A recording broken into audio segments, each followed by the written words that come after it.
Halo semuanya, perkenalkan nama saya Erina Claresta Purba. Saya dari mahasiswa Pendidikan Antropologi 2018 dari kelas D reguler. Di sini saya akan menjelaskan mengenai evaluasi pembelajaran berbasis High Order Thinking Skill yaitu HOTS. Yang pertama ada alasan akademis perlunya implementasi HOTS dalam evaluasi pembelajaran antropologi di SMA. Keterampilan berpikir tingkat tinggi perlu dimiliki oleh siswa agar mereka dapat menyelesaikan permasalahan dalam kehidupan sehari-hari yang pada umumnya membutuhkan keterampilan berpikir tingkat tinggi. Galvin dan Stewart mengatakan bahwa sekolah harus mengajarkan kemampuan berpikir tingkat tinggi dalam upaya mempersiapkan lulusan untuk bekerja dan belajar seumur hidup. HOTS diperlukan untuk menjamin peserta didik memiliki pengetahuan, keterampilan belajar, dan inovasi, keterampilan menggunakan teknologi untuk mencari informasi, dan bertahan dengan menggunakan keterampilan untuk life skill. Selanjutnya, langkah-langkah pembuatan evaluasi pembelajaran berbasis HOTS.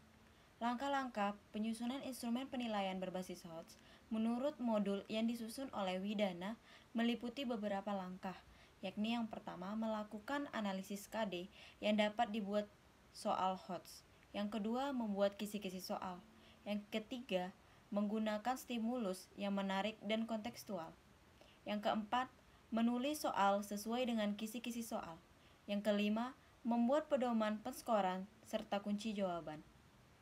Baiklah, selanjutnya langkah-langkah evaluasi pembelajaran tes dan non-tes. Dalam bentuk tes yang pertama, dalam menyusun butir-butir soal tes uraian diusahakan agar soal tersebut dapat mencakup ide-ide pokok dari materi pembelajaran yang telah diajarkan. Yang kedua, untuk menghindari tumbuhnya perbuatan curang, misalnya menyontek dan bertanya kepada yang lainnya, hendaknya sesuatu kalimat pada soal berlawanan dengan buku pelajaran. Yang ketiga, dalam menyusun butir-butir soal tes, uraian hendaknya diusahakan agar pertanyaan-pertanyaan itu jangan dibuat seragam melainkan bervariasi.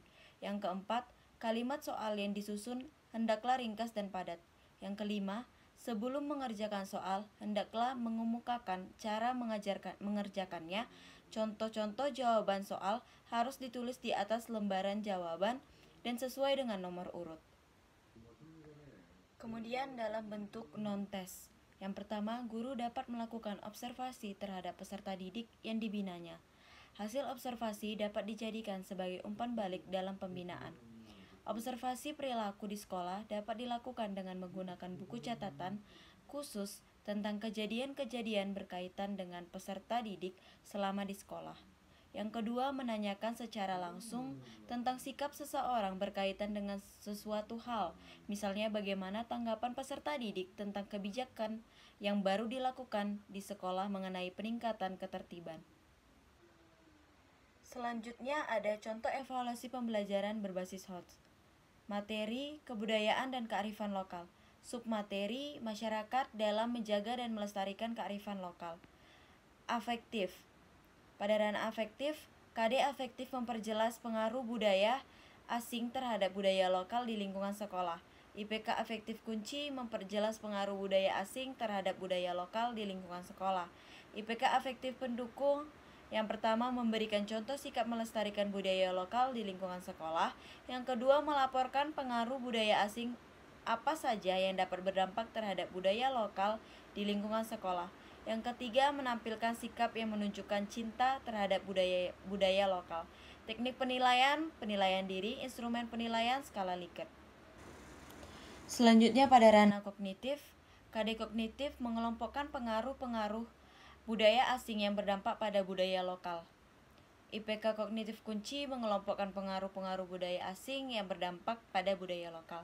IPK kognitif pendukung yang pertama menjelaskan pengaruh budaya asing terhadap budaya lokal, yang kedua mencontohkan apa saja pengaruh budaya asing yang berdampak pada budaya lokal, yang ketiga menentukan pengaruh budaya asing yang berdampak positif pada budaya lokal. Teknik penilaian, penugasan, instrumen penilaian yaitu tugas secara berkelompok. Selanjutnya pada ranah psikomotorik, Ada KD psikomotorik menarik kesimpulan dari pengaruh budaya asing terhadap budaya lokal. IPK psikomotorik kunci menarik kesimpulan dari pengaruh budaya asing terhadap budaya lokal. Kemudian ada IPK psikomotorik pendukung. Yang pertama, membuat peta konsep atau video pembelajaran mengenai pengaruh positif budaya asing terhadap budaya lokal. Yang kedua, mendemonstrasikan pengaruh budaya asing terhadap budaya lokal. Teknik penilaian proyek, instrumen penilaian, rubrik penilaian proyek.